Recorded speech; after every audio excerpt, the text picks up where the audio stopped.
ইদানিং বাজারে গেলে সবচেয়ে বেশি আকর্ষণ করে এই জামের দিকে তাকালে। জামের কালারটা যেমন সুন্দর, খেতেও কিন্তু দুর্দান্ত। যারা জাম খেতে পছন্দ করেন, এখনই কিন্তু সময় জাম খাওয়ার। এবারের বছর প্রথম জাম কিনলাম, কিন্তু আমার মনে হচ্ছে যে আমি ভালো জাম কিনতে পারিনি। কারণ জামের যে অবস্থা, উপরে গোটা কয়েকটা ভালো ছিল, ভিতরে কিন্তু পুরাই খারাপ। আমি জানি না ব্যবসায়ীরা ওরা কেন যে এরকমটা করে, উপরে সুন্দর করে সাজিয়ে গুছিয়ে রাখে আর ভিতরে কিন্তু সব কিছু খারাপ জাম দিয়ে দেয়। আর আমার এগুলো উপরে কয়েকটা ভালো ছিল আর ভিতরে সবগুলোই ছোট ছোট জাম ছিল। জামগুলোকে ভালো করে ধুয়ে পরিষ্কার করে নিয়েছি। এবার আমি একটা একটা করে বেছে নিচ্ছি। যে ছোট জামগুলো আছে এগুলোকে আলাদা করছি, খারাপ জামগুলোকেও আলাদা করছি। আমি জানি এই কাজগুলো সবাই করে থাকেন, আমি যেহেতু করছি আর আপনাদের সাথে ভিডিওটা করছি তাই আমিও শেয়ার করলাম।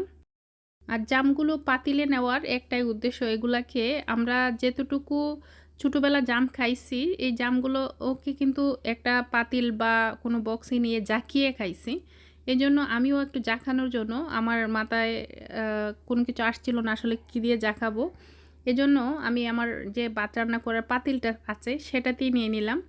আর এই তো জাম ভর্তা করার জন্য এখানে আমি কিছু রসুন কুচি, কাঁচামরিচ কুচি, ধনেপাতা কুচি আর সামান্য লেবু কুচিটাও এড করেছি।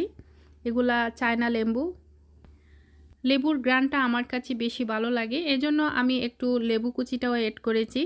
এবার আমি লবণ দিয়ে উপরে রসুন, কাঁচামরিচ, ধনেপাতা এগুলাকে ভালো করে কষলিয়ে নিয়ে পরে আমি জামের সাথে কিন্তু জাকিয়ে নিব। কি আর বলবো, কয়েক মিনিট জাকানোর পরেও একটা জামও কিন্তু গলেনি। এগুলা একদম আস্ত আস্ত, ওই আস্ত আস্ত জামই রয়ে গেল। তো আস্ত জামটা কিন্তু আবার ভর্তা হিসাবে পারফেক্ট না। জাম হবে জাকুনের সাথে একটু ফেটে যাবে, একটু গলে যাবে, তাহলে কিন্তু জামের ভর্তাটা খেতে কিন্তু বেশি সুস্বাদু হয়। আমি প্রায় 4 থেকে 5 মিনিটের মতন অনেক কষ্ট করেছি, অনেকক্ষণ জাকিয়ে নিয়েছি, তারপরও 1-2টা জাম ছাড়া কিন্তু সবগুলাই আস্ত রয়ে গেছে, একটা জামও গলেনি। যাই হোক, পরে আর কি করার, আবার সেই আগের পদ্ধতিতে হাত দিয়ে কষলেই ভর্তা টাইপ করে নিচ্ছি। জাম খাওয়া কিন্তু আমাদের শরীরের জন্য অনেক উপকারী, অনেক পুষ্টিগুণে ভরপুর এই জাম। আর এই জামটা কিন্তু সারা বছর পাওয়া যায় না, এই কয়েকটা দিনই বাজারে জাম চোখে দেখা যাবে, এর কিছুদিন পর থেকে আর জাম দেখা যাবে না। যাই হোক, তারপরে ভর্তা করেই জামটা খেয়ে নিলাম, আলহামদুলিল্লাহ ভালোই লাগছিল।